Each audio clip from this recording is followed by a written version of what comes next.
Disclaimer: in the video, my side of the audio has lower quality due to technical difficulties. However, it is minor and I hope it does not ruin the viewer experience. Not only the next podcast video, but the channel as a whole, production and content quality will only be improving. Without further ado, let's get into the video. Hey everybody, welcome to Fantasy Metroplex First Podcast. So, let's start off. I want to introduce you. I am your host Q with my Yo, I'm oh my Louis. god. I'm Fitz. With my Louie over here. Yo, We're gonna keep it in. We're gonna keep it in. Fuck it. Hey, gotta keep it real. yo. Welcome everybody. Welcome. So now we oh my god, I'm so disorganized. We want to introduce ourselves a little bit more personally. You wanna go first with me? Shoot, I can go first. My There you name, go. I am Fitz. I'll probably, have my handles, wherever. I mostly do YouTube.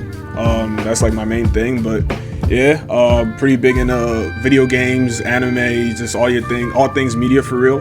But yeah, that's me. Okay, I am Q. Unlike Fifth here or Louis, I have not really done anything with YouTube or anything like that. This will be my first official YouTube content creation that I'm going to be doing.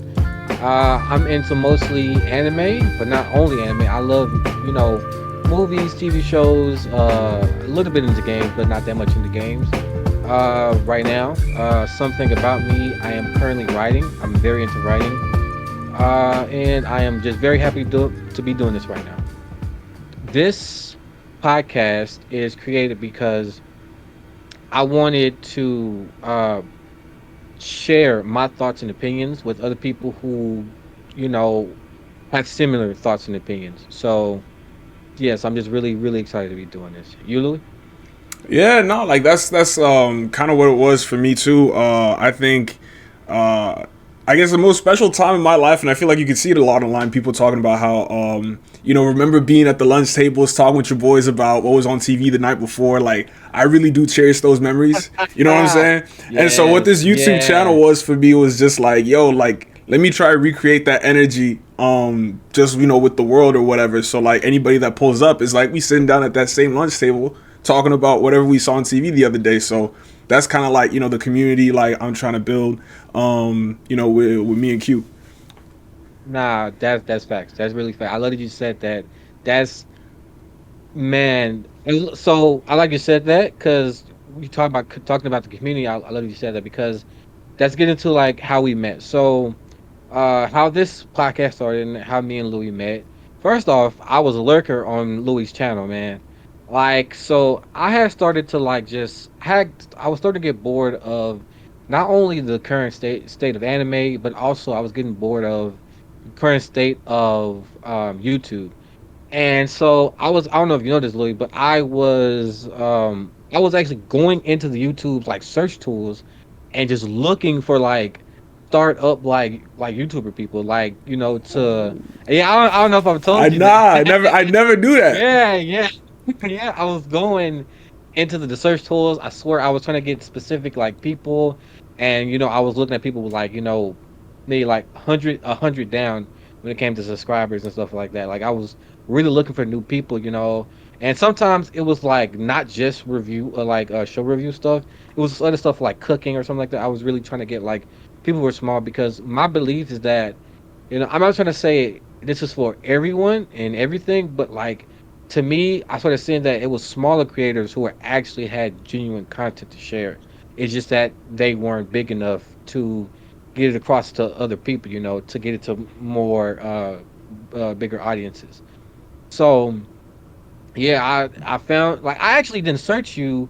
It was a week later that I had like I was just scrolling on YouTube randomly, and then your one of your videos popped up, and I was like, and I saw the title, and I was like, yo, I was like, this sounds very very interesting. Let me see what this is about. And I watched the first video, and I was like, yo, this guy really talked really well. And something that you did that I really really loved is you talk genuinely about the topic and just not service level, and not only that, and it seems like why you had your own like opinions on the topic, you weren't scared to like go against your own like opinions and values. and I like someone like that, who can like see things from the other side. So yeah, like I was like, oh, the guy, like this guy, I like this guy, and it was about some few days and stuff like that. I was watching, and I started fucking blowing your comment section up, Yeah, bro. yeah, I remember that shit. And yeah, yeah, man. Then I think what really had me, bro, was like that first stream I came to, man. I think I was at work, maybe I don't know, I can't remember exactly, but yeah, man, I joined that first stream, and when you was asking me questions and I was questioning you, and we started going back and forth, and I was really feeling that connection, man. I was like, yo, no, bro, this is the dude. And then sometime after that, like maybe a few weeks, I was like, nah, I was like, nah, man, forget it, bro. Let me contact him, bro. Let me contact him. And you already, the rest is history, bro. And we're here, Here man. we are, bruh. Like it's And been yeah, so many months in the making. But I'm glad that we're yeah, here, bro. Like I think like the whole thing about community, it just makes life so much like much more worth living, at least for me. And so like having a partner in crime to like do things like with, because I mean if you go to my channel, you'll see like consistency is not there at all. I feel like every YouTuber always tries to be consistent and it never works out. But I it's feel like for bro. myself, having somebody else to like keep you honest is definitely I think it's a recipe for success, at least for me. That's another thing, having like people with you, having a partner and even a team, is that, it's really, really hard to like really give you that good quality and energy, like, quality content, for the people, and then energy for yourself, because, I feel like it's not really easy trying to do this by yourself, and like be that passionate about it, like I don't know if you ever seen it, but there's people on YouTube who they go down this route themselves, and yes, they're successful. Like for instance, Corey Kincher, for example, he goes down this rabbit hole, but then he gets really tired because it's just him in that room editing, Hell talking, yeah, bro. all of it, man. And that's why he take these long breaks, man, because Bro. like he's doing all of that like a machine. And then there's even other people, that suffer from this. So it's like it's to keep this energy, you really need somebody who's like just like you and who can you can bounce off, man. And the community part, the community is a really, really like interesting thing that I'm really passionate about and you're passionate about because I think we come to find out that, when you get a group of people who, they're not exactly like you, but they have these similar things like you that they're interested in and passionate about, man. It's really, really magical. And it's what makes life so special. I hadn't, I'm just now recently finding this out, it's not even just like online or on the internet. I'm talking about just in real life too.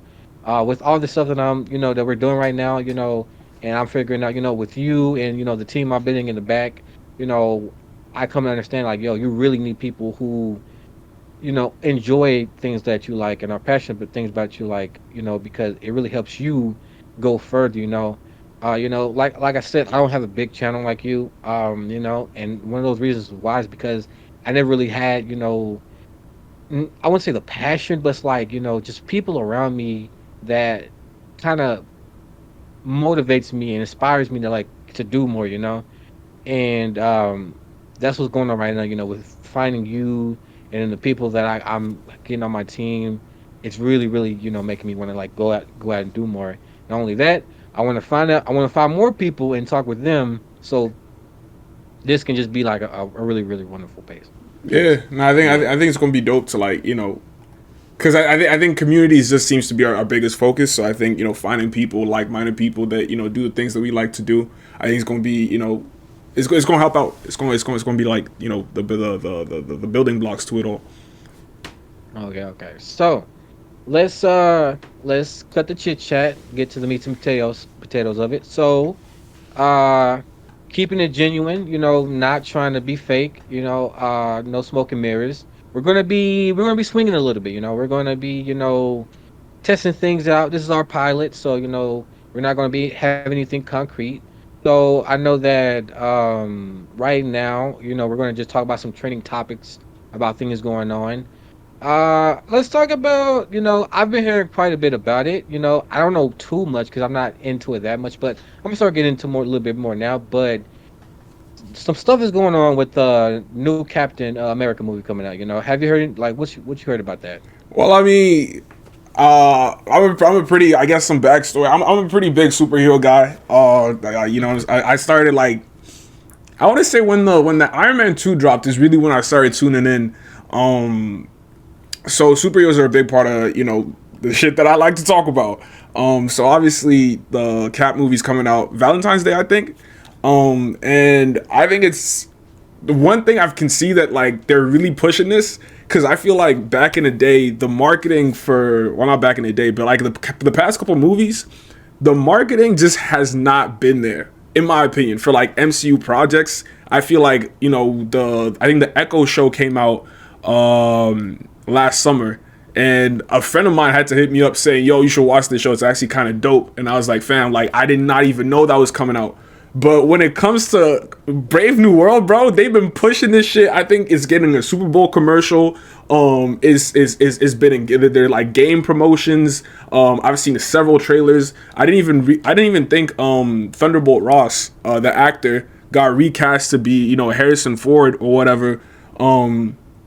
So yeah, I can tell like with this Cap movie, they're really trying to make it work because the superhero fatigue motherfuckers are eating right now because like MCU's at like Man, an all time low.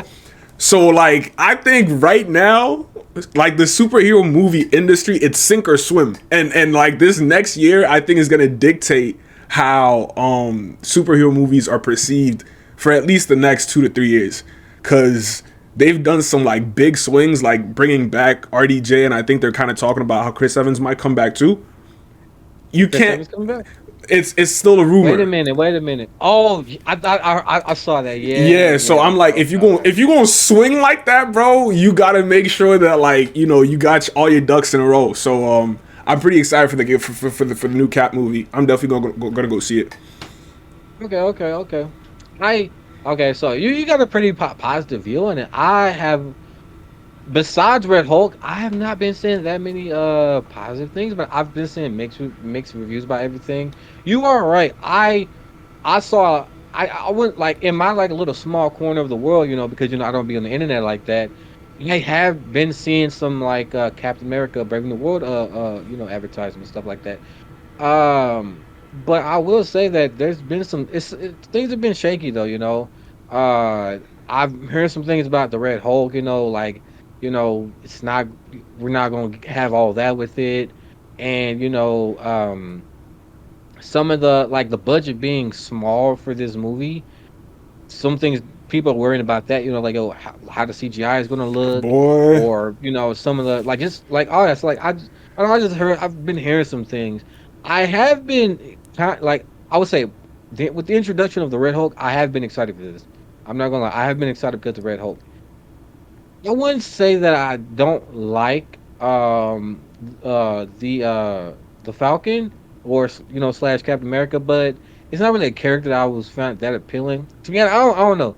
Captain America himself has not been that appealing to me. Characters that have been more appealing to me have been Hulk, Thor, and like my boy Iron Man. So I wasn't really that excited about this, how do but you I feel saw about Red Bucky Hulk and I though? was How do you feel about Bucky? lucky. Like, would you say he's like Hmm. is he in like your higher tier of like MCU characters that you give a fuck about? Like, is Bucky up there? Or is it, you're not really checking for him? Bucky got on my radar with Winter Soldier, but I saw a few clips of like of Falcon The and Winter what was Soldier, like it? the show? Yeah, yeah, yeah, yeah, yeah, yeah. Yeah, And I don't know. I was a little bit turned off a little bit, man. I don't that's know. crazy, bro. Bro, I'm telling you, like, That pull up in Winter Soldier, that pull up was nice. I bro. would say that I have never seen a pull up like that, man. I think Cap 2, Deadass Cap 2 might be the best solo MCU movie. Cause I'm not counting Civil War. Civil War is a cheap movie. I don't give a fuck what anybody says. Civil War is an Avengers movie. All right, like let's just get that out the way. But I think Cap That was 2, that was an Avengers movie. yeah, I bro. Like, it's such an Avengers movie. I didn't even know it was a Captain you America know what I'm movie, saying? bro. Like, stop it, Yo, stop it. I think Iron Man, the first Iron Man, is probably my personal favorite. And if somebody has that as number one, I'm not mad because it's just such a classic. But I think like if we take that one out the way, I take Cap 2 over a whole multitude of movies. Like I know it's February, but I think Black Panther.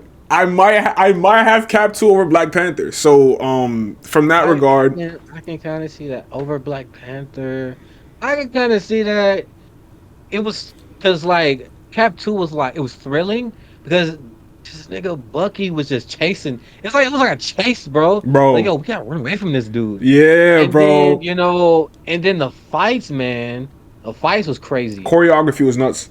Like Yeah, the fights was crazy, when you bro. actually look back at it, like I think the one thing I can definitely praise the MCU for is for being able to make me get like care about a character like Cap. Because I mean, I've seen Captain America before. I've never cared about him in Ultimate Alliance. I don't know if you played those games, where you're like Nah, Ultimate Alliance is like basically all the Marvel characters, like, and you can choose who's in your party or whatever. You get 4 characters. You would never catch me playing with Captain America.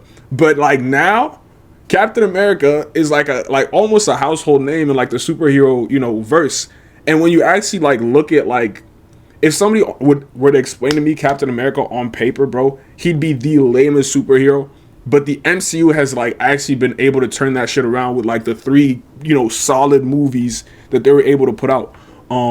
And so by proxy, I tend to care about um I care about Falcon. I like Falcon. You know what I mean? I like Bucky, and I think my appreciation for Black Widow was enhanced because of like the like almost like the sibling relationship she had with Chris Evans in Cap 2. Like seeing them, go about like figuring out like who's Hydra, who's Shield, but also like growing their relationship. I'm not gonna lie, like that did something to me. Like I fuck with like that whole Captain America team, bro. okay, nah, I see. Okay, okay, that's a new perspective. See, this is why this is yeah, you guys. This is why I love Louis, bro. Like you were one of the people who really kind of make me see things from another side. Like you do it really well. I'm a bit of a stubborn person, so it's really like when I have an idea about something, it's really hard for me to change that opinion or view. So this is why I say I really love how you talk because like you made me see things and know it's like oh you know what watching Bucky, go about his business being Winter Soldier, being badass, and then fucking yeah, I didn't even think about it. Scarlett Johansson's, I feel like she really made Black Widow who she is when it comes to Facts, being interesting. bro. Cause like I remember as a kid I watched hella. I don't remember all of it, but I watched hella like can't remember which was, but like Marvel's fucking Avengers, I watched hell of that shit. Right. And Black Widow didn't really seem like a standout character. But Scarlett Johansson brought something to this character. So and I love how she moved about this character. I need to watch her movie. I haven't watched it yet. I know it's been a long time. I need to watch that. But yeah, how she moved with this character was Mm, really, really interesting. It was really interesting. Especially in Cap 2. In the first Avengers, it was a bit shaky. Cap yeah. 2 though, it was what's the name? No, you're so Like right. yeah, what? No, because I was saying you're so right about what you just said in the sense that like in the first, because I think she pulled up. You first see Black Widow in the second Iron Man movie, and I think that Yeah, like yeah. she's just a very typical like female Yes, superhero in a like in a yes, superhero movie. You know what I'm saying? yes, But yeah, like they really do like turn her into a legitimate superhero, and she like definitely paved the way for like female superheroes. I think in like the like the big stage of like cinema, like on the big screen. I think like she would belong on that Mount Rushmore of like female superheroes. Her and whoever played Elektra for she was in the Elektra movie, but I know also you're talking about. yeah, Her name slipped my mind. I and gotta look it up Mystique, later. Mystique, like the original Mystique. the original X-Men actress that played Mystique Yeah, she was. that turned into Jennifer Lawrence. Whenever she was on screen, whenever she was on screen, I was at attention. I like that about like characters, like man or woman. When you can get me to be like, what the, You know what I'm saying? it's yeah, yeah, yeah, yeah. No, no, Okay, okay, those were for okay. real. Those were for real. Okay, okay. So let's talk about. So you know more. I want to know a little bit more about this because besides like the movie from the 2000s, I don't know much about Daredevil. Now you saw the trailer for it, right? Yes, sir. For okay. So like, what's going on here? Like, what like? Let's say if I was to start Daredevil, like, where should I start from? Because is this the first season of this, or is there another season or series? So if you haven't watched Daredevil at all before, I would just start with like the Netflix series. I think it dropped like back in might have been 2014, 2015 ish. That's where I would start because I think that whole ecosystem is actually seems to be ported over to the show. So John Bernthal, most people probably know him from The Walking Dead. He's got a couple viral memes here and there. But he plays the Punisher. You know what I mean? And the Punisher's first debut is in Daredevil, I think, season 2. So I think since those characters are being added into the universe, I would start watching the Netflix like Marvel universe, which is your Daredevils, the Punisher. Then there's like off shows like Jessica Jones, which is also pretty good. I hear I haven't watched it. Luke Cage is decent. And Iron Fist is kind of like the redhead stepchild. We don't really talk about Iron Fist. Listen to me. Yeah, yeah. Honestly, if it so I don't know, but I feel like Iron Fist is a really really good hero, but I don't hear him get that much talk. He don't get talked about that much. That's a fact. I think like it's crazy because that's the thing about like casual content, if that makes sense. Like there's only so much space, if that makes sense. That characters like Iron Fist, which are actually really good, don't get to shine too much, which is I think kind of why in Endgame and stuff, all the original Avengers kind of had to die to make room for like the new heroes to come through. You know what I'm saying? I don't think they did a very good job of that, but I do No, agree they that did. like They did. yeah, I And do to be think honest, it. I'm gonna say this. I'm gonna say this. I don't think you had to kill off the original Avengers to bring in some other ones. I'm gonna say this, and I want to get back to Ditto because there was a reason why I asked that question. But so I feel like you could still bring in all these new characters. You know, like Iron Fist. Well, I don't know how he fits in there, but like Iron Fist or Ant Man and the Wasp, like and stuff like that. Like all these all these smaller characters. Uh, and still feature or and still have the main Avenger because when I was a kid growing up, from the movies to like the shows, you always had the main Avengers, and you had one or two people who were smaller heroes always like be in the show now and then, in like a different fight against a different villain. I have to look back, but I always feel like they did that. It's like, okay, oh, we're fighting Ultron. Then you had like some people that you never seen before, but they're like the way it's written is that they make you feel like this is a person you see all the time. So I feel like they could have did something like that, but I understand how things work, and so like they did what they did. Now, but circling back to Daredevil, the reason why I asked that is because like Daredevil, the I can't remember when it came out, but I remember it's the movie with like Ben Affleck. And so my thoughts on Daredevil is, to be honest, like he's cool, but I don't think of him as that much of a very, very like good like superhero to like really make content on. And I wanted to see your thoughts on it. Like, how do you feel about him, like Daredevil? See, I think characters like Daredevil, and listen, I'm starting to be out of my wheelhouse here. I don't read Daredevil comics. I think I probably read two of them, but at least on when it comes to TV, I'm the guy. All right. So I will say this: there's been a lot of superheroes in the past that kind of eat off of Batman's plate, and that hurts me to say, because I fucking hate Batman. But Bro, it's so fucking funny, bro. It's so but fucking funny. Daredevil and actually, if anybody has watched the CW Arrow show, like Green Arrow had a TV show, Green Arrow is nothing like the way they depict him on the TV show. But these characters kind of give you Batman, repackaged, and I think that's kind of like what Daredevil's appeal is when you watch the shows. Like he's kind of just Batman, but now he's blind and he fights with sticks and shit. And when the CW Arrow show came out, that's also what they did. They essentially took Batman and gave him a bow and arrow. And so I think that's kind of when you were asking me, like, is he a good character to make content from?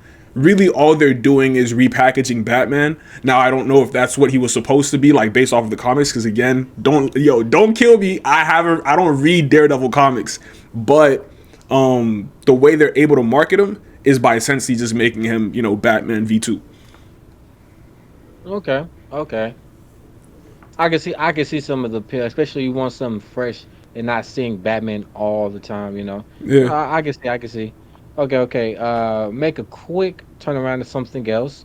Let's talk about the new Fantastic Four. And let's talk about what we know and what's going on over there.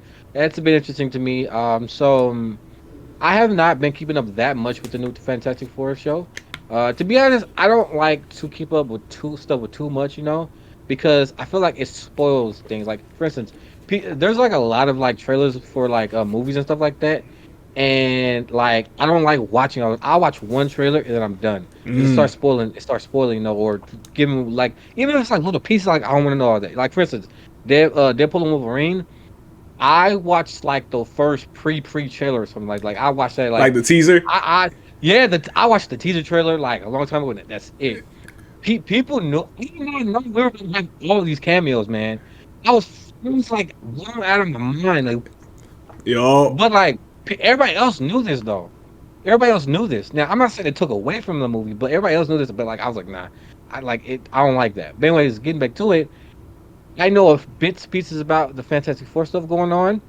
And I want to say that what they're giving us sounds interesting. It really sounds interesting. Some of the cast for it is a little wonky, but I'm a bit optimistic about it, and I am excited.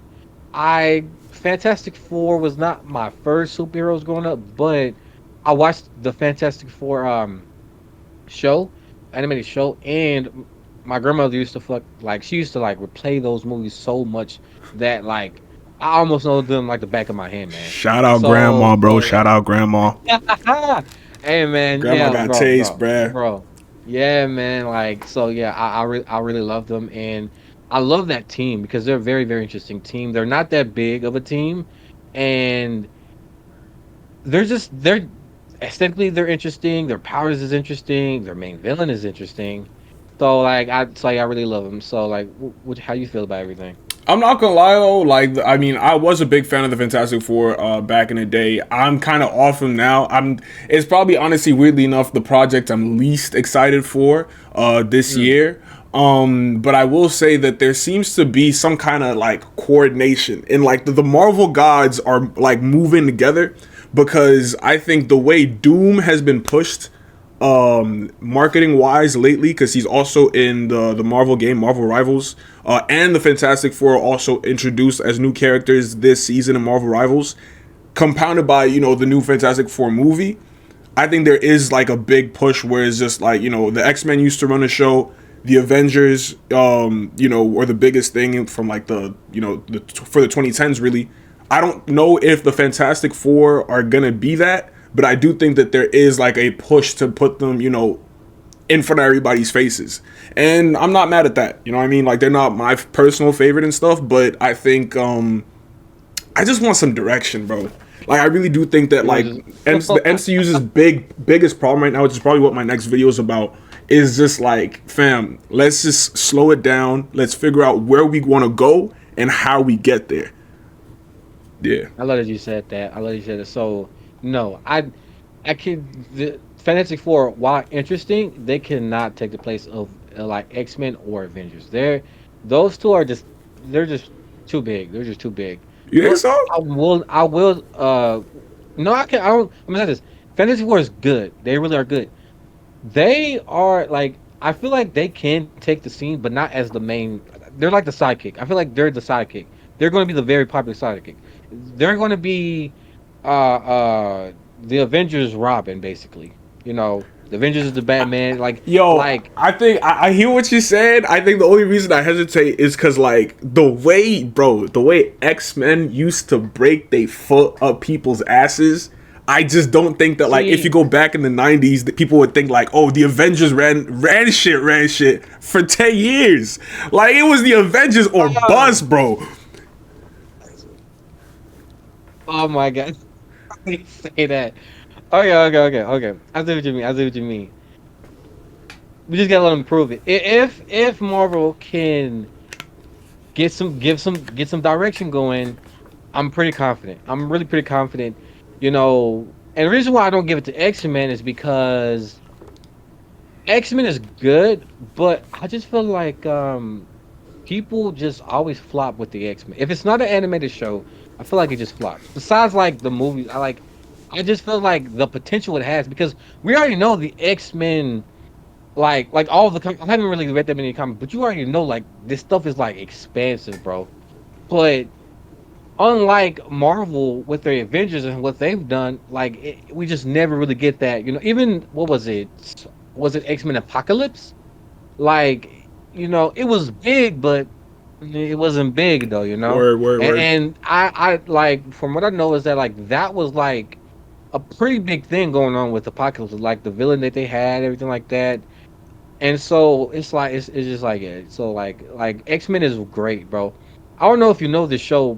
It's Berserk. I feel like X-Men is like the Berserk of like comics right now. You know what I mean by this? Like it's great, but it just never gets adapted well. While Damn. Fantastic Okay. Four, No, what because was I you was gonna actually say? gonna because I'm looking to watch Berserk. We might have talked about this before, but like, would you say that like because I'm assuming you've read it.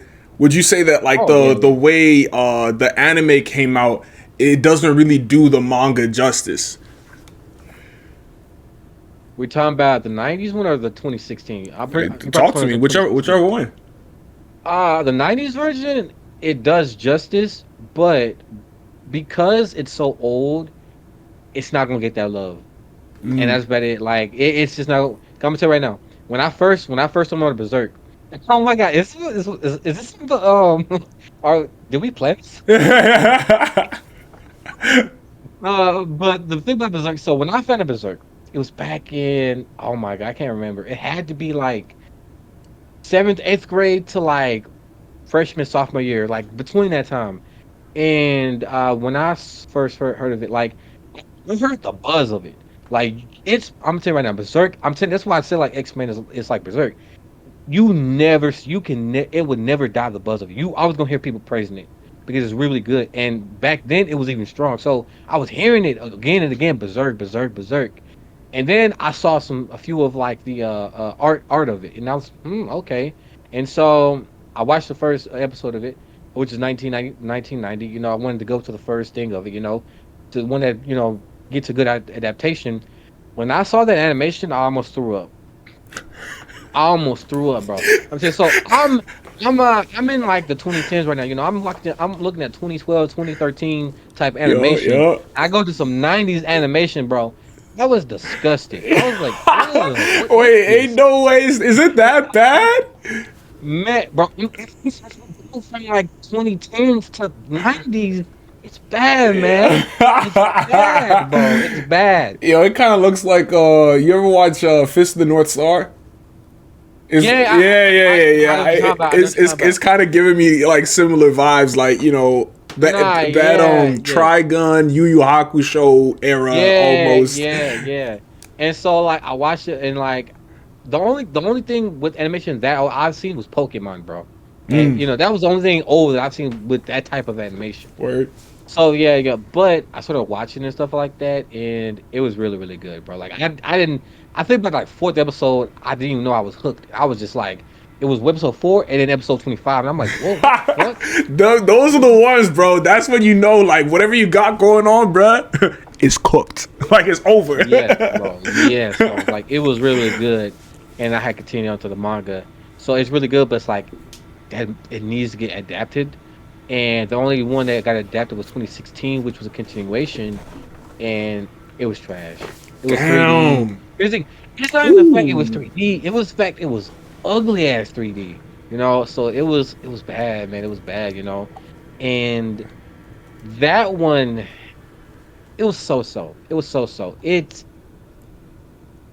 I give it credit because it at least brought the story of Berserk alive, especially some good juicy shit. There's a bunch of shit in there, bro.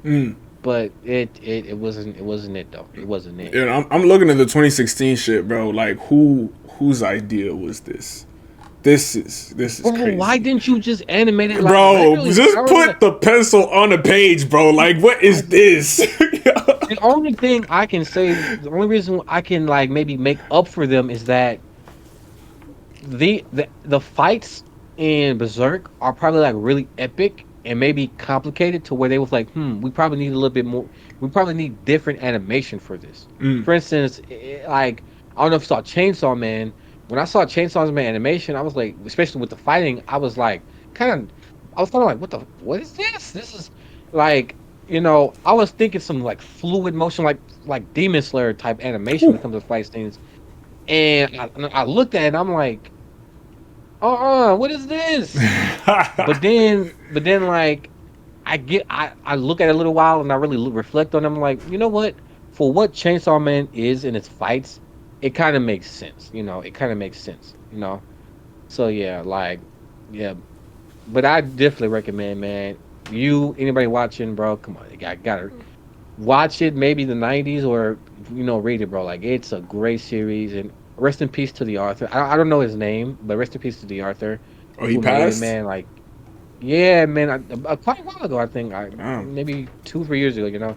So I don't. They talk about starting up the manga back up or something like that, but I don't know what's all going to happen though. Mm. Let's talk about that T'Challa new recast rumor. Oh yeah, yeah, yeah, yeah. I mean, I don't got too much to say about that one, but like obviously when Chadwick Boseman passed away, there was like talks like, do we recast him? Do we not? How do we honor his memory and stuff? And I think Disney ended up falling in the camp of like to honor his memory, we're just not recasting him. Boom. It was a little controversial. I feel like weirdly enough, I mean, I'm never going to support corporate America personally. Like, it is what it is. But I do think that in that situation, they were put in an impossible, circumstance. I think if they had recast him, people would be like, "How could you do that?" If they didn't recast him, people said what they said. You know what I mean? But I think I now, mean, yeah, I was gonna say like I had to think about it for a second, and like because I remember when news came out about the recast rumor, I had to think about it, and I thought about it. I was like, you know what? It made sense to like not recast just yet. It made sense yeah, because he gave a phenomenal performance, and he was fighting through this phenomenal performance. So it just made sense. It actually made sense, because I was like really dishing out some harsh opinions, but like, bro, why didn't y'all just recast, But it makes sense. I feel like, but I feel like we should have got like I don't know how long, maybe a 2, 3 year, wait time, and then we get like that second movie with the new recast, and not second movie with some other type Black Panther. I think Speaking of which, did you watch that second movie? I did, bro. What's your thoughts on that? What's your thoughts on that? I'm not going like it was. If we're being for real, it's probably like maybe just below average in terms of movies. But I think, like, if I'm being for real, but I think this is tough because I feel like there's certain opinions, right, that you don't necessarily broadcast for certain reasons because they Mm. always say don't let the devil use you. But when you actually factor in the like behind the scenes of the movie, I think this movie is worthy of respect. You know what I mean? Because I think I would compare it to Iron Man 2 in terms of like objective quality, whatever that means. Because we talking about movies. But when you factor in like the main actor that was supposed to be in there passed away. You know what I mean? And the discourse that was behind that and what it represented for Angela Bassett who plays Queen Ramonda and like Shuri and all those people, even Lupita Nyong'o and stuff. When you factor that in, like what the movie's supposed to represent, I'm never gonna talk down on that movie, like without I adding like that that you said last that. that I li- last I like context. I like that you said that. So I both so I saw the movie. And of course, there's things I don't like about it, and I don't think it's that great of a movie. But the things I do like about it, and I like you said. So first off, I like the characters. I like Shuri as the Black Panther. There's a lot of things. basically what I'm gonna say is like I like everything about it. It's just the direction is just bad. For instance, the pull up with Namor is bad. What I mean the pull up, I mean like not pull up. The introduction. I mean the introduction of Namor is bad What you mean by that? because I feel like Namor is supposed to be like this presence that you're really supposed to like and respect, whether it be as a superhero or a villain, whatever like that. It's supposed like you're supposed to like and respect this character. But I feel like he wasn't really done justice. He felt like a B, C level like villain that just showed up out of nowhere and like that. But I feel like him as a character was supposed to have more of an impact, but it just felt like man.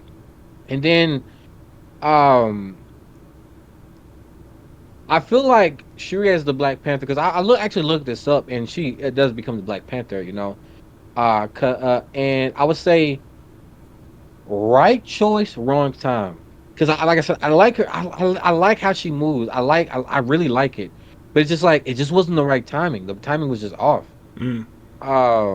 And like it's just all that. Just I like that Ironheart actually. I like well, not Ironheart, but like the character. She's also cool. Like like these are some like I'm telling you, this, it's like these are all the pieces, all the elements of this is really really good. But it's like it just got thrown into a something. I don't know. It's It, bro, it is a so clearly amalgamation. a last minute project. It is so clearly like, Yeah. yeah, yeah. No, this is the day before It you scribble something. You scribbled this shit down like right before class type shit. Like that's what's yeah, going man. Like on. so yeah, so I like that. I like the elements. And then secondly, you said respect and what it's supposed to represent. At the end of the movie, there was a scene with it was like I don't know if you would call it tribe or anything like that, but like it was basically like, the Wakandians like dancing and stuff like that. And stuff like that really calls to me to my African heritage, and I really loved it. Like I don't see that many things, and like I'm not really off into like my African heritage history or like that. Like like how Africa is, the culture. I'm not really into that, but there's certain times I see stuff like that, and then like it it's a weird feeling because it's like I want to cry. Not like I'm sad, but like something's every time I see something like that, something's up. Yeah. And it's like I said, it's like a calling. So I really love it, and I really love that representation.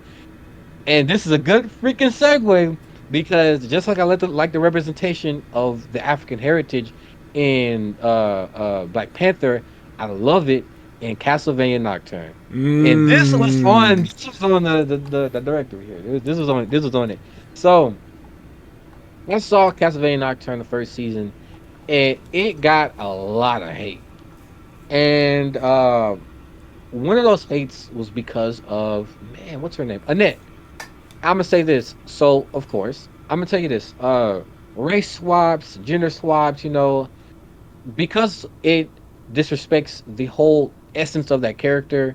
I don't like those type of things, and so I looked them up. So was this character originally like this? And from what I could tell, and Annette was a white character, but she didn't really have that much of a presence. So this race swap, it didn't really mean nothing.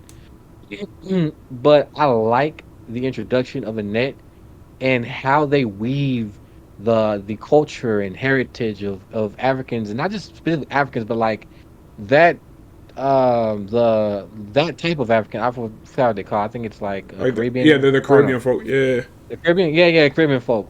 I like how they introduced that and stuff like that. It doesn't seem forced. Like it's a what you call like they're trying to like put woke stuff in there, and like it just felt kind of natural. It was a little bit long, but it just felt natural. So I really love that. And I love Annette the character. As for the show, Wait, actually, hold on. I got a question though, because you said you looked it up. Because I didn't look it up. When Annette uh, was white in the original, I'm assuming the games and stuff. Was her backstory and shit like all the same? Like she was like enslaved and was forced to work, and then she like is fighting for freedom, or like what was her story like? Do you no, remember? all that stuff is in Nocturne specifically. Annette is just like she's just some random love interest of Richter, and like there's not really much about her. Like Oh, okay.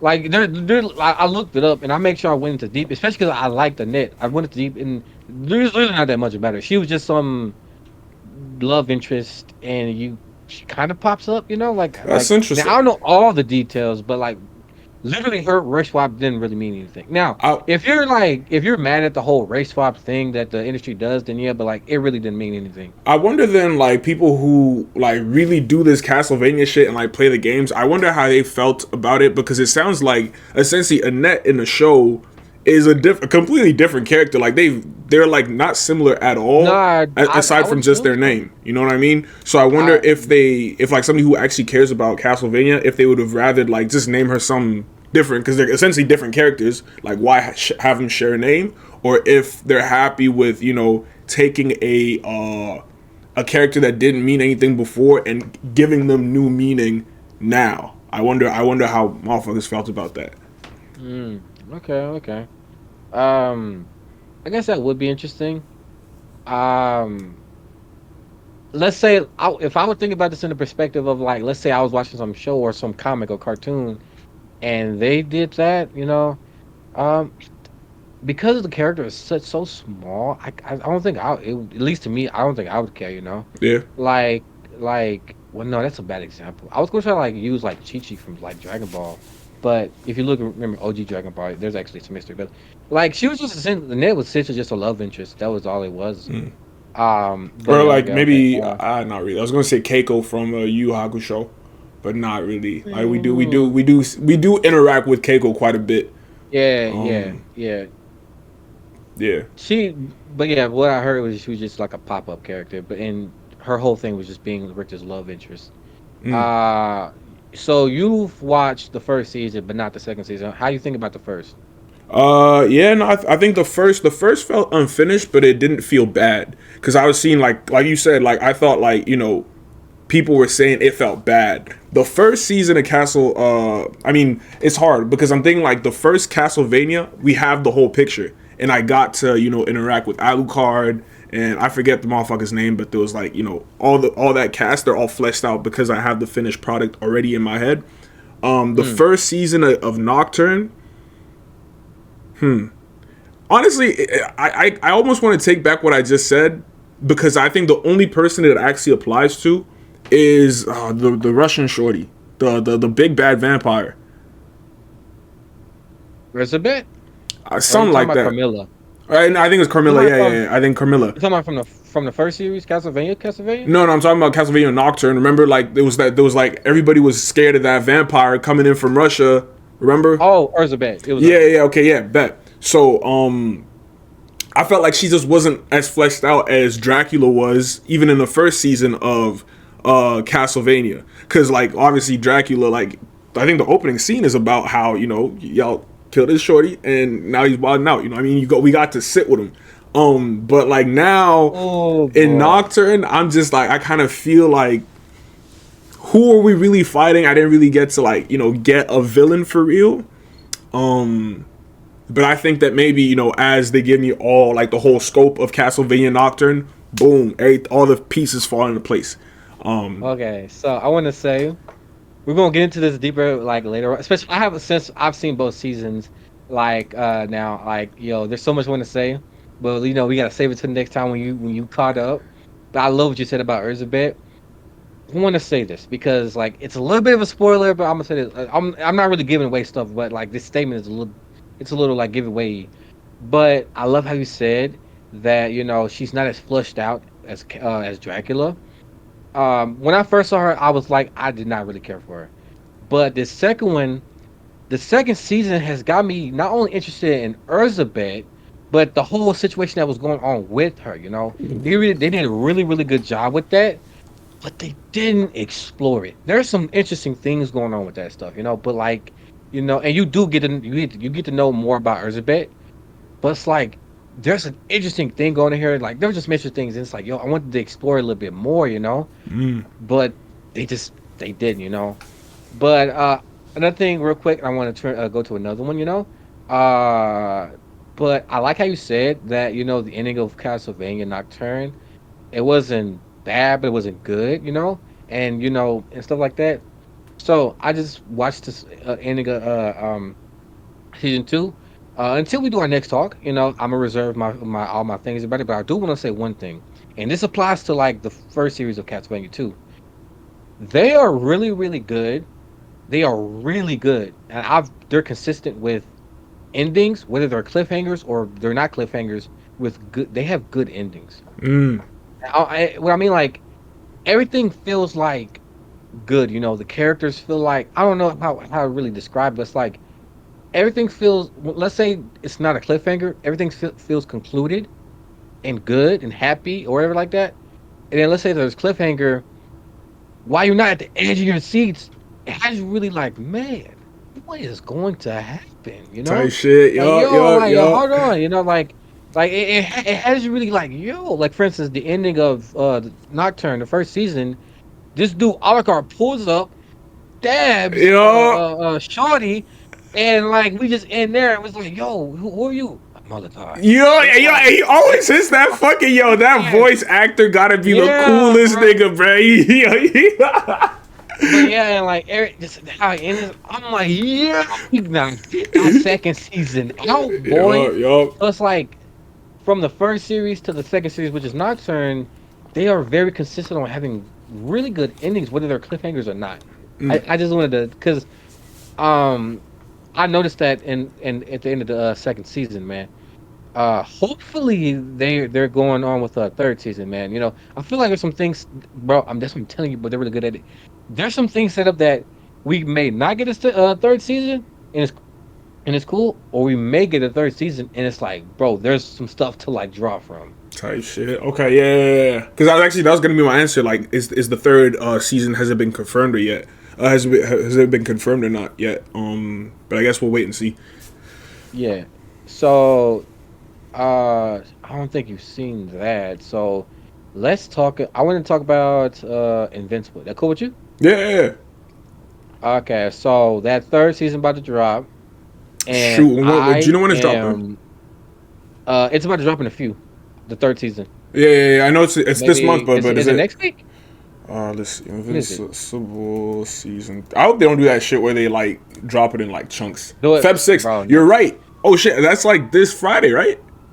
As Okay, of bro, recording this bro. video, They've gotten they got to learn they listen that the people didn't like that. They've got to learn they listen. The bro. people did not like that, bro.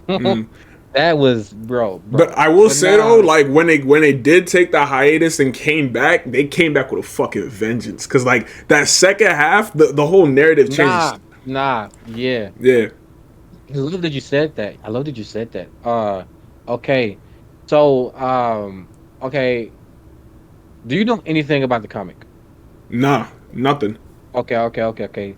So, I have been spoiled a few on the comic, Like, I haven't read the comic. Like, I never even knew what Invincible was. It took me a minute to watch it. Both of my friends had to, like, like, basically coerce me into watching it. And, yeah, man, They had it's you like, I strapped to the told them couch, generic. Q. Yeah, bro. Like I ain't gonna lie, most of the like first episode, I was like, it's not bad, but it's not good, Type Until shit. that last scene. We all know that last scene was like, Yo. hold on a minute. Yeah, it's just That like, wait, hold last on. scene changed What y'all got going on everything. here? Nah, but yeah, so it was that, and I just like just looked up a little bit, Sometimes I like doing like a little search about things.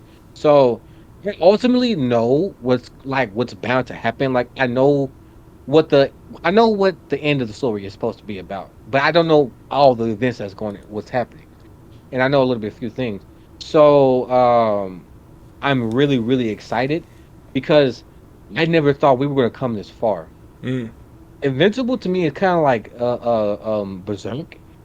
When you get into the comic of it, it's a bunch of crazy shit. Like it's crazy, crazy shit. But it's like you never think it's going to make it to the screen. And season two confirmed, yo, the crazy shit you see, bro, it's about to bless the screen, bro. If they don't like, if they like, I don't know, if they stream this right, if they have this direction really, really well, Invincible might be the biggest show from like 2025 onward, bro. what? This is what I'm saying. This is why like I'm really hyped about this shit because like it's a lot of Oh crazy shit shit! that Oh, happens. Q's dropping a prophecy right here, bro. Yeah. Yeah, but no, yeah. So yeah, so I watched the first season. I was boom, boom, that happened, and I got saw a little few spoilers here and there, and the second season happened, and then it was that fucking second core, especially when that is it Anessa? I forgot her name. When Anessa Anissa, showed up, yes, bro. Oh bro. my gosh. So I ain't gonna say nothing, but Anessa, like, bro, anybody who knows anything about the comic, Anessa plays a big role. Well, not a big role, but like, yo, there's some stuff going on in this. Did you feel how her introduction was? Bro, I There's swear to a God, reason bro. why that shit was that way. On It's a reason why fucking her. timing, bro. Nah, Anissa was It's a fucking insane. reason, yo. It's a reason why her pull up was that hard, bro. So when I started fucking this, I was like, yo, yeah. So, bro, now, yo, like, I'm really excited, man. And the reason why I bring all this up because I like how you said the transition of everything. Because I was a little bit annoyed a little bit with the second season of this because knowing all the crazy shit that happens, and even not knowing that shit, the crazy shit that happens, I was a little bit annoyed with this like high school plot line. Like, bro, the high school plotline or all this like the girlfriend thing, the Mm. college thing, like all this shit. I ain't gonna lie. I was like, bro, what are we doing with all this shit, bro? The whole like I ain't gonna lie. I didn't forgive Amber for what she did in the first season, but Yo. I didn't forgive her what she did in the first season. But at the same time, he didn't really give a fuck in the second season. I was Bruh. over that, bro. It's like, yo, we have bigger fish to fry. Like I ain't about to touch all that shit you did, bro. Bro, You ain't gonna do no. I'm, What? I'm telling you, Amber is starting to reach like Sakura levels with like how Uh, long her list of ops are, bro. Nobody is fucking with Shorty, bro. This is crazy. Man, hey, bro, that was some bullshit. But I ain't gonna touch that. Look, she didn't do nothing in the second season, so I was mad, bro. I was watching my homie. He was lighting her ass up. I was like, look, she ain't do nothing yet. She ain't do nothing yet. I ain't gonna be mad about her. She ain't do nothing yet. Yo, But like, I ain't gonna lie, the whole back and forth with her was like, oh, he's missing dates again, or this and that, or getting that whole back and forth. I was like, man, bro, like this shit is boring, bro. Like, what we doing? We need to go other bro. stuff than this, bro. But that I think it was a episode. I don't know if it was the final episode, but it was the episode after Mark came back after he killed his first person, where I was like, oh, we about to have that shift where he was like, Mom, I ain't going to school. It's like, no, you need to go to school, bro. The show. So they did. I'm pretty sure they did all this intentionally. The show confirmed. He was like, Mom, with everything I can do, it does not make sense for me to go to school. And I was like, thank you. This don't make sense. It, bro, when you have superpowers, you have to do one or two things. One, be a supervillain, or two, be a superhero. I'm sorry, that's what it is. You're too Here's the past, thing. man. Here's Choose the thing. one. You can't be a regular citizen. You can't be a regular civilian in society because whether people know or don't know, you're gonna be an asshole. If Yeah. people know you have powers and you don't help nobody, niggas gonna be looking at you like, so you're not gonna help people in that burning building? And then even if people know you, it's gonna be fucking with you every day. Like, bro, maybe I should say that person. No, no, no. You should say that person. No, no, no. Even if you are like self-centered person, you're gonna want to save one or two people. And it's just like so it's like, yo, your only options is super villain or superhero, bro. Like when you get paid, that's another fucking story, man. That's another story. But it's like, yeah, bro. So like, I was just so annoyed. Like, bro, when we go to actually get into the good meat and potatoes of this shit, bro, and stop all this like college girlfriend shit, dumbass drama shit. And they did it, bro. They was like, yeah, we're going off to different things, because if you know anything about fucking Invincible, bro, it is out there, boy. It is Yeah. out there. That's why I was like, what are we doing with this like little plot lines? But anyways, so yeah. I'm really excited, man. It's a really great show. The greatest show for me out of the 2020 era, like I ain't been really fucking with all that stuff in this 2020 era, but Invincible has been one of those things that I've fucked with heavily, that second coming to the boys, you already know the goats. So I really love it. So yeah, that's my thoughts on it. So I was talking so long. What's Hey, no your stress, thoughts on bro. it? Like, nah, I was gonna say it with Invincible. I guess to go off of what you were talking about with like the high school plot. I think what it is too is just tired. Like we've seen the story a million times about superhero like that has like a partner, a significant other, and they can't make it to the dates. And so like the partner is going crazy talking about you know I bro Yeah. I've seen this already. All right, I've watched the Tobey Maguire whatever's. I watched Tom Holland not show up at prom. You know what I mean? So it's like I feel it. I'm tired of that too. But I think one thing that I gotta commend Invincible for, right? Because I think the star of the show in season one was Omni Man. I still think Omni Man honestly might still be the biggest like the biggest thing to come out of Invincible. But I'm so happy that Invincible was able to make me care about somebody that isn't Omni Man, because I'm not gonna lie, like watching him turn good and like start dealing with his guilt was interesting at first, but I think that by the end of the season, I'm kind of over that. Like I've seen that character arc before, and I personally don't. I'm Yeah. not as invested in that. But they were still able to, take away, I guess, my favorite character, and still have me, invested. You know what I mean? And I think that's a very, very hard thing to do, because usually when they get rid of your favorite character, bro, party over. I don't give a fuck. Like I'm not watching this shit anymore. But the way like I'm interested now by Anissa, I'm interested in Mark's development with his mom and like with his powers. I'm interested. There was one more thing, yeah, especially how he's gonna deal with the fact that he just caught his first body for real, and what that does to his mental state.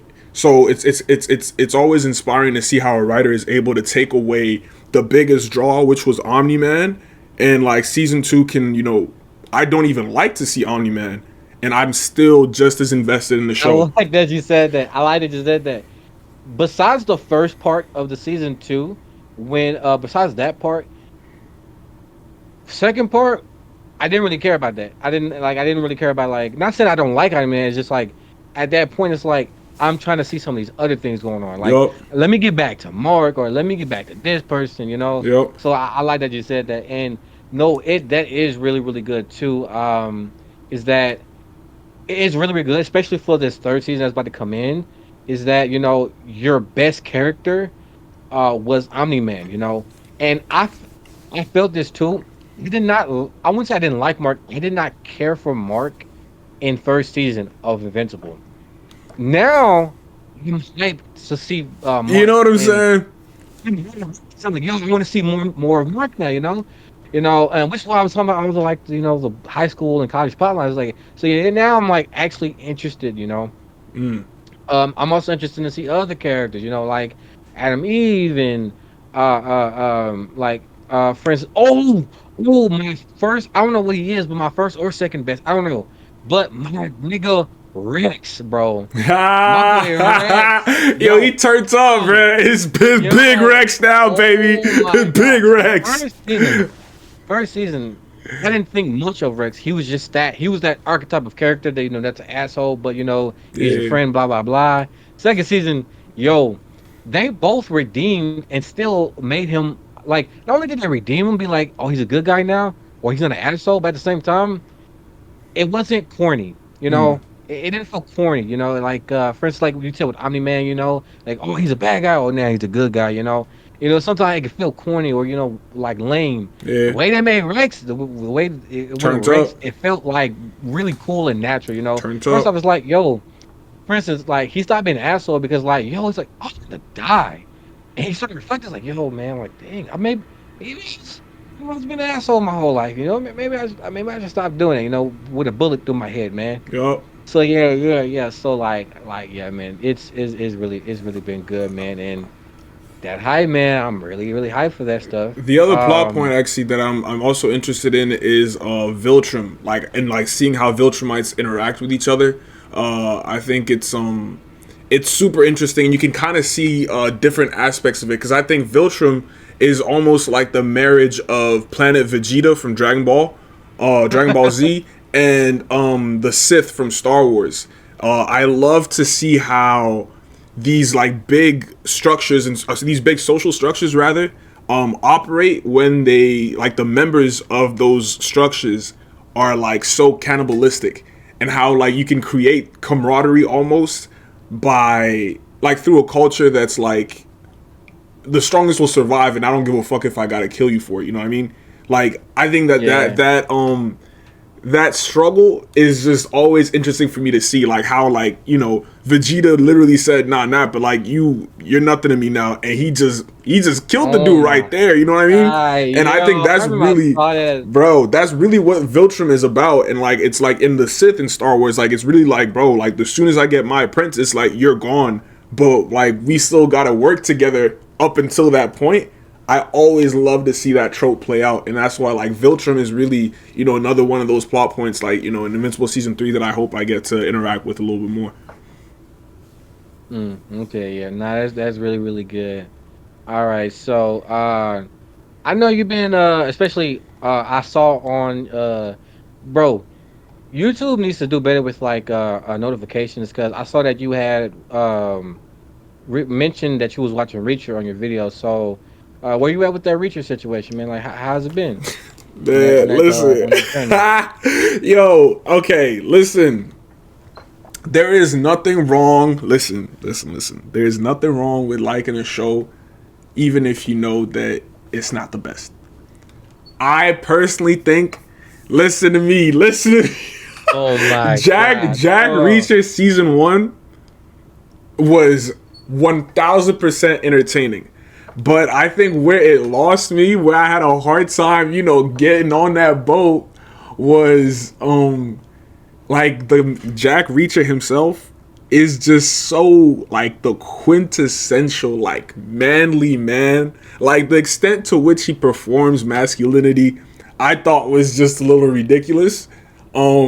Like I was like, bro, like this man. There was a scene. This man opened up a beer bottle with his bicep. I'm like, okay, like what are we doing here, bro? Nah, I read. Yeah, they make up for the most ridiculous. Like, okay, you didn't have to do that.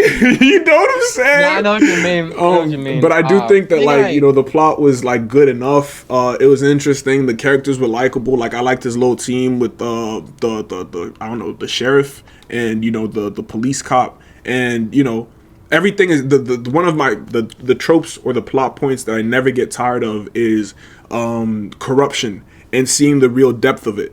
I mean, I guess we're many years removed now. So, like Attack on Titan, for example, it's always interesting to see. Oh, this character that you thought like was on your side this whole time, boom, he's also part of the whole, conspiracy or whatever. And I always like to see that shit happen. So, like even in Reacher, when the FBI man's, I forget his name. what you talking Was about? his name You talking about Louis? the sheriff dude? No, because the sheriff dude's like boy from the FBI that told him not to take the job in Oh Georgia. no, yes. Yeah, yeah, yeah, And look, there was I can't remember all the dude's name, man. I can't remember yeah. all the dude's name. Neither, but like seeing that shit, I love seeing like, oh, this is how deep the conspiracy is, and like you can't trust anybody. So I like Reacher, but I also don't think that like if somebody were to say, man, Reacher is trash, it's just not a show that I would go to war for personally. I like you just said that. I feel like nah, yeah, there's shows because like I will say people like to say things are subjective. No, there is objectively good shows. There's a reason why that dang word fucking exists. So there are objectively good shows and there are objectively bad shows. But something can be bad, but that doesn't mean that it can still be good to you. There's certainly anime and shows that I watch that like you can see this is bad. I would not put this like at a 10 out of 10 or greatest in the industry. No. This is bad. I just like it because of whatever reason. There's plenty of shows like that, and Reacher is one of those shows. Reacher, and it's not bad, but it's like this is not a show that has a lot going on for it. The main thing of it is the fucking hyper masculinity of Reacher. Yeah. That's about it. And the mystery that is not that mysterious. You know what I mean? Yeah. So Word, so word. yeah, yeah. So, but like, yeah, like, but I would say this, watching that first season, it was really good, man. It was really good. It's really nowadays hard to find a good masculine character that's not either corny or like for instance, like, even though Reacher does ridiculous things like box up the bottle Bro, opener, yeah. there's like, we do have those like, the Rock masculine characters, Yo. or Jason Statham, where it's like, just it's a bit corny, man. Like, it's kind of cool, but it's a little bit corny. Mm. But Reacher, it feels a little bit more natural. Not only that, you also have those like masculine characters that are like really, really goofy. What's his name from Guardians of the Galaxy? Peter Quill. Peter. Yeah, like where he looks gruff and blah blah blah, but it's like, they make him look goofy. And so really really love that we can have an actual masculine character there. And then even though the mystery wasn't that big, it was still decent to follow along. And the characters pitching it too, like they were decent characters. I would say Reacher did not deserve a season two. Not because it was just bad, but just like it was a one time thing, man. It was a one and done. It was a one and done. I'm gonna say this. It was a one and done with the writing it has going for it. I feel like there is possibilities where like you can do this two and three and whatever like that. But it's like you need to up the writing quality, because it's very, very like very basic writing. You That's can you real. can see it, my name. You can see it. So yeah, with the writing at its state, only one season. But if there was like better writing, I'd say it can go on multiple seasons. If you have other things besides Reacher just being manly, I watched the freaking first episode of the second season. I can't remember exactly what he did, but all you see is Reacher just bigger and just punch a window open or something. And did he break off a door or something like Bruh, that? I it's, can't remember it's, what he it's so did. like I think there was like some like family being kidnapped, and it's like the shorty was taking the money out of the ATM, Oh and he yeah, put, yeah, bro, yeah. like the shit, like Jack Reacher, like he's like just like the shit he does quite is impossible, bro. And like I know it's Hollywood and that shit shouldn't matter, but there is a level. Jack Reacher is like Sherlock Holmes meets John Wick meets Dwayne the Rock Johnson. It's just like you if you fuse Had to those make all three those things. characters is literally Jack Reacher, and all I'm saying is like there's a certain point in the show when you're like, bro, Oh, this shit is so ridiculous. okay, okay, okay. So I wanna mention this. I wanna just say this thing, and then we can go to another topic. So I like how they make Reacher intelligent. So he's not what you call, not Sherlock Holmes, but he's not Einstein fucking smart. But it makes sense how his intelligence works because he's was raised in a military family and he went to the military. He was one of the highest positions in the military. He has multiple years of experience in that shit. And when he's applying his logic and his intelligence, it's in good situations. For instance, there was a scene where they were talking about like how they were I think was it drugs or money, something like that, fake money. Yeah, the Like they were counterfeit importing the money. money and stuff like that. And I can't remember exactly, but like the military practices, like, if the word is geolocation or something like that, like how you like maps and like how things look and stuff like that.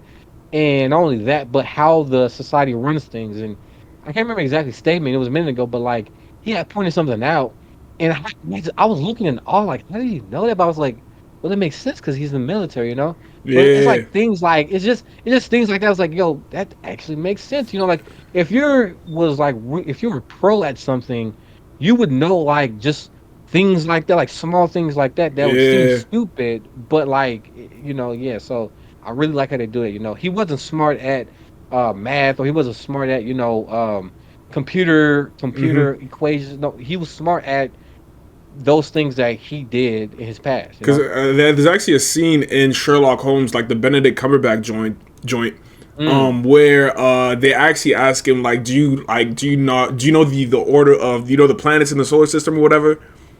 And he didn't know it, and like they were clowning him like, how do you Ah. not know that shit? And he was like, listen, like I have a finite amount of space in my head. I don't have space for that bullshit. So he wasn't like sciencey smart, What? but his whole point is like listen, I can deduce shit. I'm a detective. Like that's like my wheelhouse. I don't have time for the quadratic formula or whatever the fuck. Like this is what I know.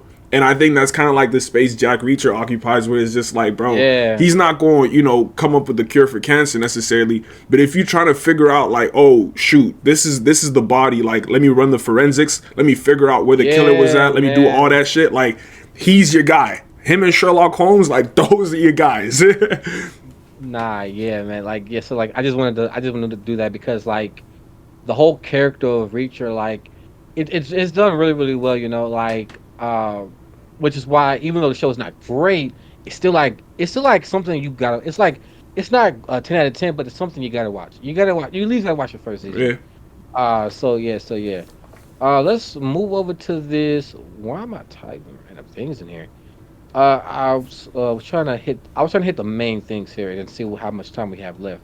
What was the next thing? I was just saying we at So an hour 15. Just to let you know, but hour 15. yeah. Okay, a little bit more time. Do you know anything about Mr. and Mrs. Smith?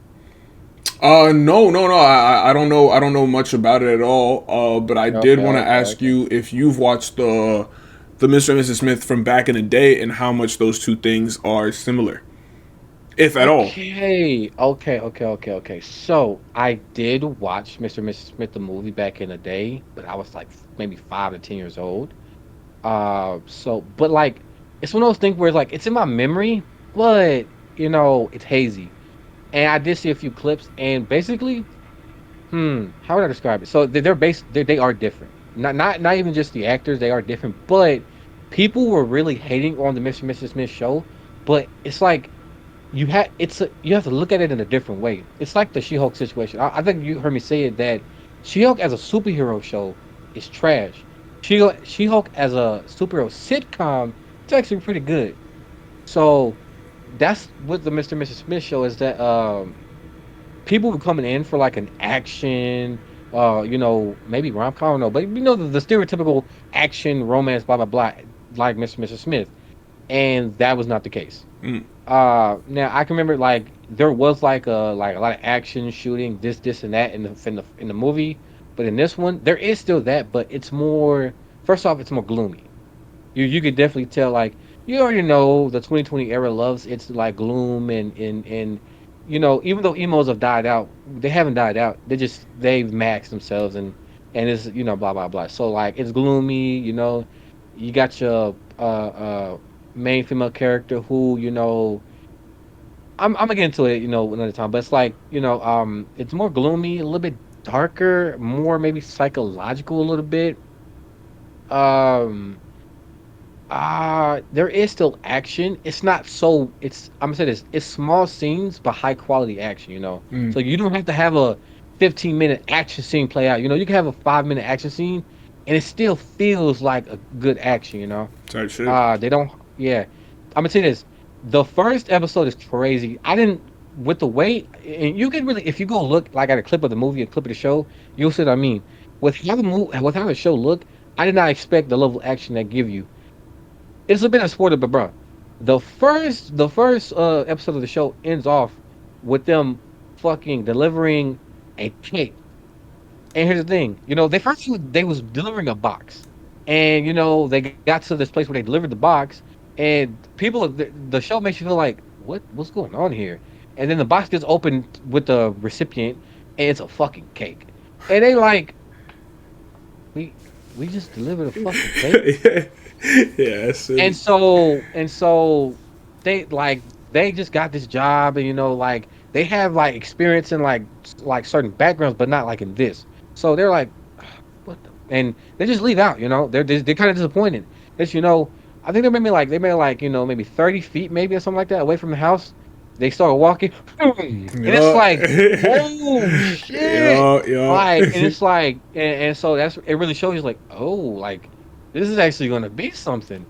And so yeah, so it has some action, but the main thing it's a romance. It's definitely like a dark romance maybe or something like that. Interesting.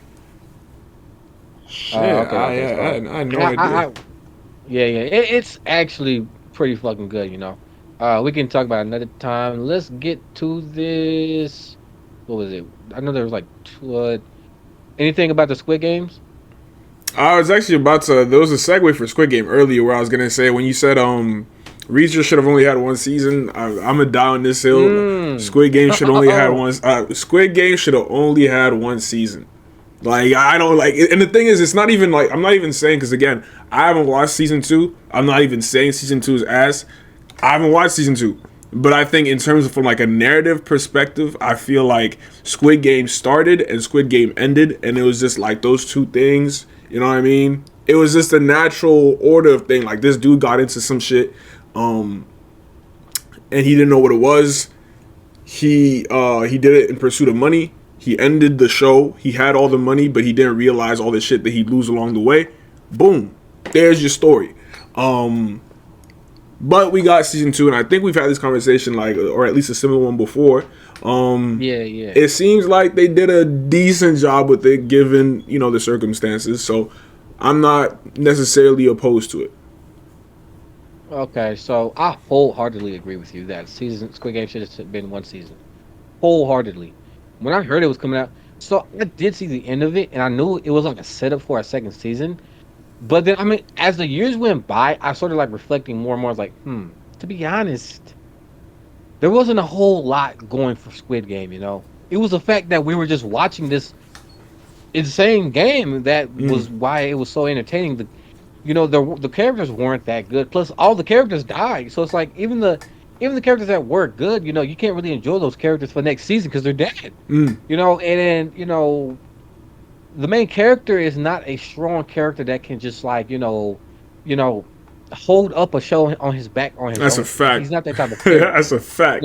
I'm not saying he's a bad character, but it's like he can't hold it up on his own. Yeah. So yeah, so like as time was going on, I was like, yeah, they shouldn't do a season two.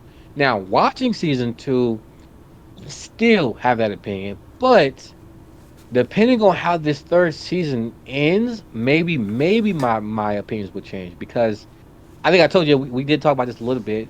Um, there was none again. There wasn't anything really that new or interesting with it. There is one thing interested in it, and I'm trying to base this on your like interest level. Do you care for this? What I'm about to say? Oh yeah, yeah, go for it. Go for it. You don't care about the spoiler? No, no, I don't. Okay, okay, okay. I was probably thinking you probably wouldn't care, but the one interesting thing is the front man is in the game now. Right, right, but Yeah, the guy with the black mask. He was the word. brother of the The police police officer. officer. Yup, yup, yup. Yeah, yeah, he's in the game, and he is an interesting character. He's a really, really interesting character, and he on some fucking light shit. Light from like Yeah, Death Note. Death Note, right? Yup. Yeah, yeah. He on some. I'm not Kira type shit. It's like, nah, I'm Kira. I'm about to use it. Like he on his fucking light shit, bro. Mm. And it's really fucking interesting to see. But not only that, he's actually in. I peeped it in season one. It's just they didn't explore it enough. But he's actually a complex character that you actually want to watch. Why he got into Squid Game, and then the position that he's in. He was a regular dude, not a regular dude, but like he was a dude who participated in the games, and now he's the front. He's leading. Yeah. And it's like they just kind of pass by that. It's like, yo, what is it? What's the person on you that you would host these motherfucking games, even though That's a you fact. participated in it? That's a fact. So, and they're actually showing that like who he is.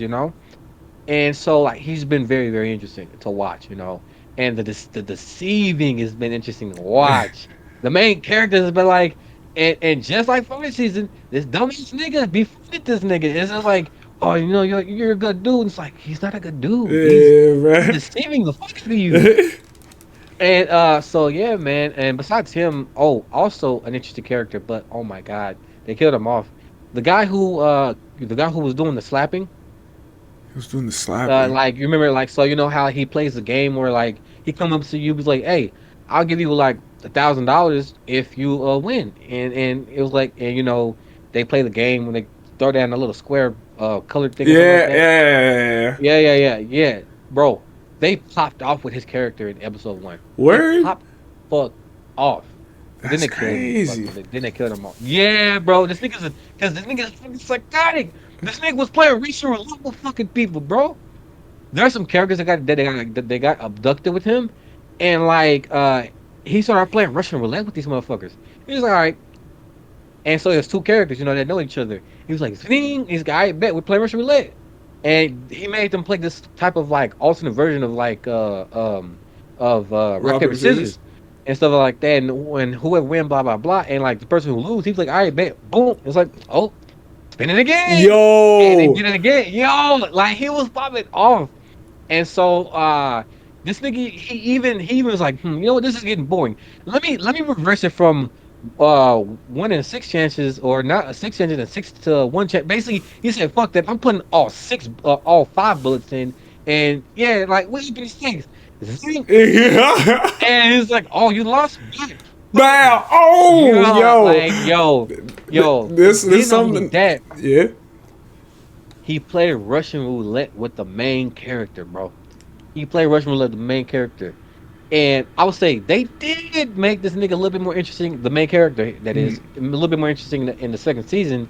These niggas was going shot for shot. No re-spinning. No re-spinning. They was going through our chambers, bro. Yo, that's It was like, crazy. yo, both of these niggas is not flinching, bro. They're not, neither one of them. And then like it came to the last bullet, the main character not gonna die. So Yeah. so the main character's like, look, you can either not shoot yourself and just admit that I defeated you, or just shoot yourself. And niggas like, nigga, fuck you.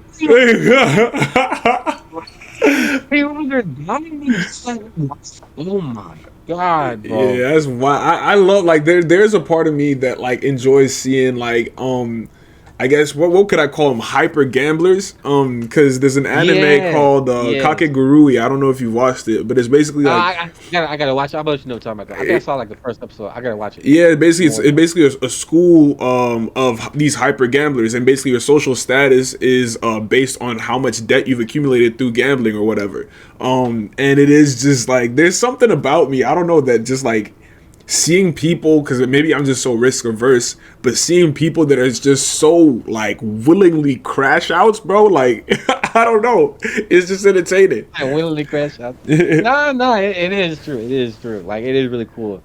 So that's Squid Game. It's like you really are gonna take a chance. Bro, And for real. it's like, yeah, fuck it. It's like, bro, it's like, yeah, Yeah. yeah. So, but yeah, so a few interesting things came out the second season, but again, it should have just stayed one season. Now, depending on how things played out, we just gotta see that third season, which should be coming up around this year also. Yeah, and I think they said that Okay. that season's like the last one, like it's like the final, Yeah, boom. yeah. Yeah. Okay, so I'm pretty good on ending on this. You want to end on Arcane? Yeah, we can on Arcane. Yeah. Okay. Or is there some real quick you want to just briefly cover real quick? Anything? Nothing I could think of. No, I think, yeah, I'm ready for Arcane. Let's do it. Okay. Bet. Oh wait a minute. What was your thoughts on Kaiju number 8 again, real quick? I remember you had an interesting like Yo, take. I mean, I don't know if I got an interesting take, but like we need to stop. Like like, listen, the anime community, y'all need to stop. Like we need to stop platforming these anime, and like, give them all this. And like, I know I already come off as a hater, and I will do that a couple times, but like, I The was nice one was sold. you didn't like it. I remember now. You didn't Bro, like it very much. I was Okay, I remember sold now. a motherfucking dream with Kaiju 8. Like the way people were talking about it, they made it seem like the second coming of Demon Slayer. I was like, bet, I'm all for it. I turn on this Kaiju, bro. Like, tell me why this was like generic anime 7. You know what I mean? Like Hell's Paradise, Fire Force. I'm sorry for the Fire Force fans. Like, it's just like, I've seen this anime before. Like, it's literally like, if they had like a buffet of anime tropes, it's like, all right, we'll have one of these, we'll have one of these, we'll have one of these, boom. Kaiju number 8. So I don't know. I just You felt like there was just nothing special going on. you like Demon Slayer? Demon Slayer is all right. I don't think it's I think it's like a B tier anime on an A tier platform, if that makes sense. No, the reason why I'm saying is like, cause we're in switch positions. You don't like Kaiju number 8. I don't like Demon Slayer. You don't like, So I was wait, like, it's yeah, I don't think yeah. I don't think that's the craziest take, depending on what you don't like about Demon Slayer. Because again, I think like the I'm gonna way say this. the I'm gonna animation say this. boosts, yeah. Godly animation. Godly animation. Add story and characters. That's all I'm gonna say. Add story and characters. That's about it. I wouldn't And go that I'm far. a okay. I wouldn't say ass, but it's like they're like mid, and it's like they're not really making me like, oh, what's this character doing? Like I just be like, oh, okay, and I just go on somewhere else, you know. Yeah, if, I'm telling Uh, you, if is it Mappa? Hold on, let me see. for Kaiju Who? number 8. No, for Demon Slayer. Oh, Demon Slayer. Yeah, actually, I don't know. Actually, I Oh, don't know it's. because I don't think it's Mappa. But if the same motherfuckers that animated Kaiju number 8 animated Demon Slayer, nobody would be talking about Demon Slayer. I that is can true. guarantee you that. I can guarantee you that. It's I'm as a and like doing looking at reviews and talking with people. Its whole thing is animation. Not saying that the characters and story is like just that bad, but just like its whole thing is just animation. That's why I say it does it. Like I ain't gonna lie.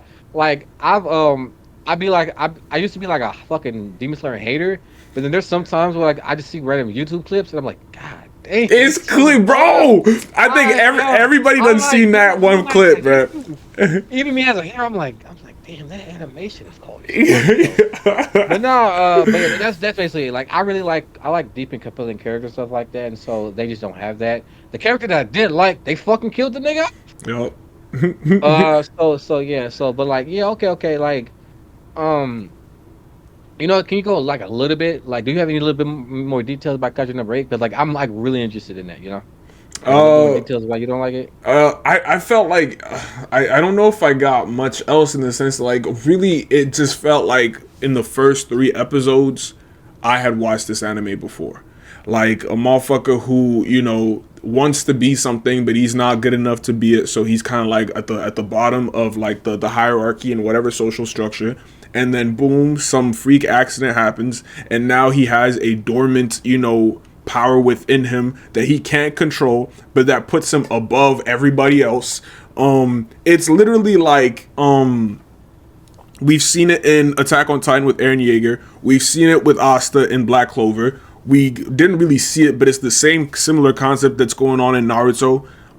Yeah, so that was my issue with Kaiju 8, where it was just like motherfuckers told me this was, the second coming of Jesus, and you watch it and fam, like you if uh, this is what we trying to eat, bro, I got a whole list of anime y'all should go watch right now, bro. I swear to God. okay. So here's what I say. So I feel like, and maybe some people get mad when I say this, but I feel like Kaiju Number 8 is on the level of Demon Slayer, just reversed. The characters and storyline. Now, maybe Okay. the characters and storyline is like a little bit more higher quality, but while it's not bad, the animation is not as good as like Demon Slayer. Now, here's the thing. I do at first, I was really like hyped, and I really liked not JJK, I'm tripping, Kaiju Number 8 because of the story and characters. I have not been rocking with these like this era of anime. I think I've told you before, like I'm very like uh estranged from anime community nowadays because I don't really rock with the style of it nowadays. Very superficial characters and storylines and stuff like that. But Kaiju Number 8 is one of the ones that actually care about its characters and storyline. Even though these characters are maybe like have a cliche archetype, they still are interesting and intriguing and appealing, stuff like that. And like that's what I loved about it. And then there's no buffoonery.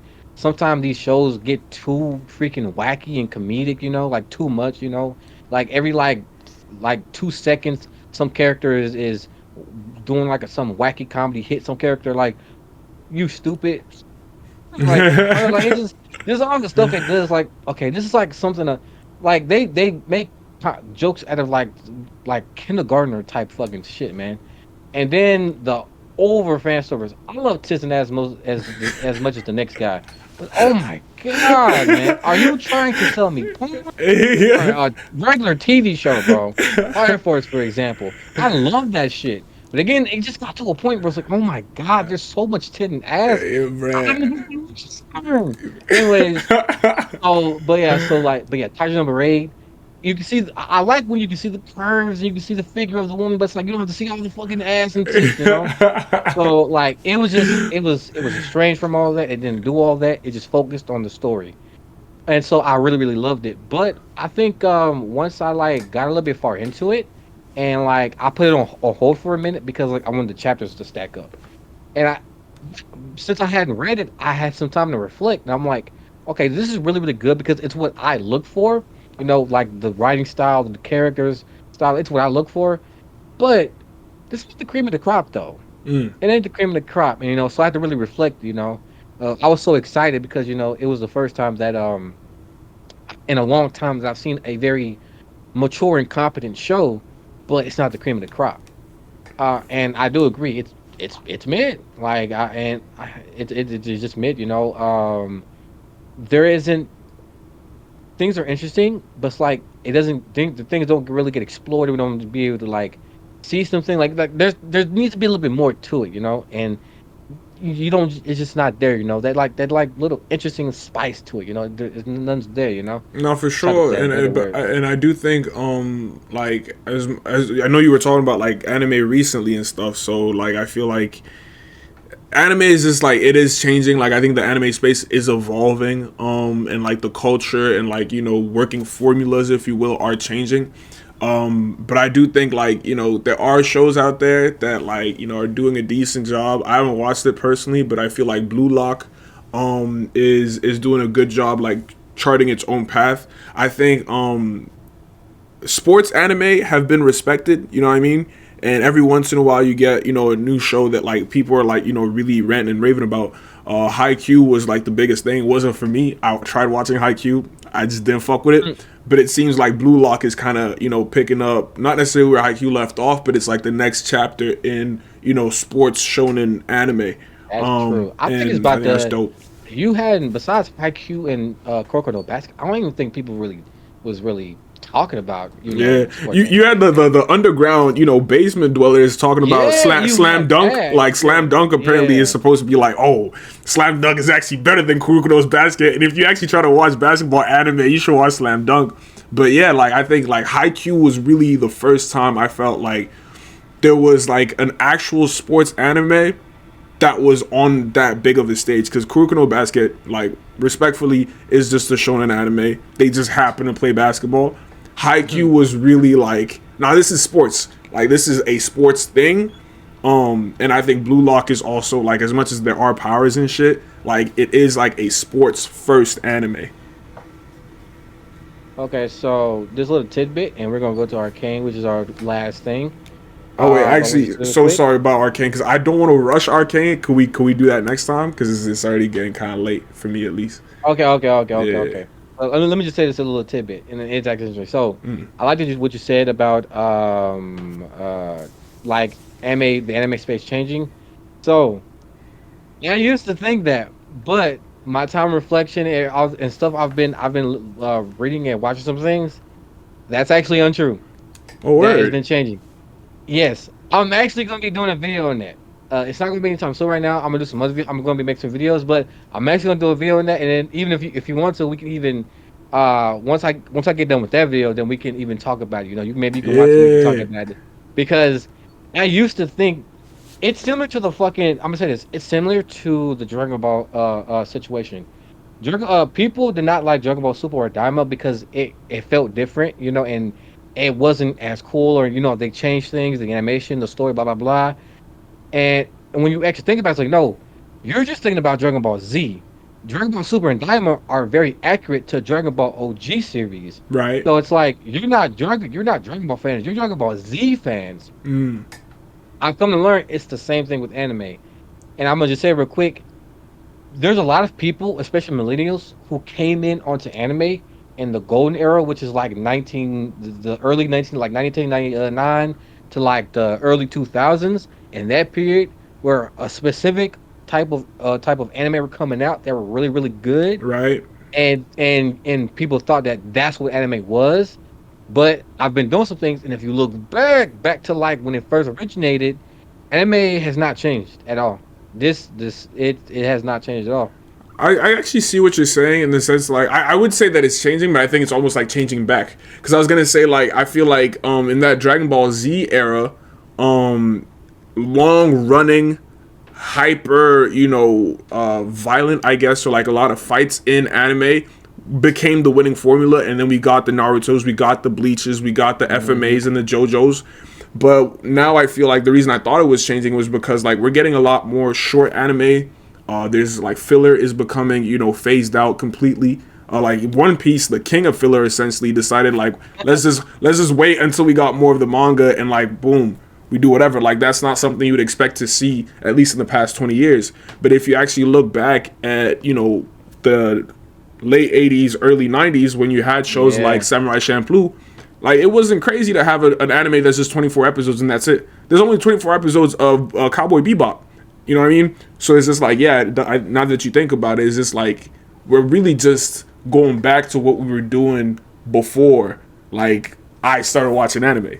But so it's new to me. This is something I recently figured out because I don't like the 2020 era. I've been looking at older ones, and only that I've been watching reading some older manga, and I've been seeing something like, oh, it's always been like this. It's just that it was that little period where we had something different. And here's the thing: we had the like kings and queens of anime, FMAB, and these other ones, and we thought this is what this was.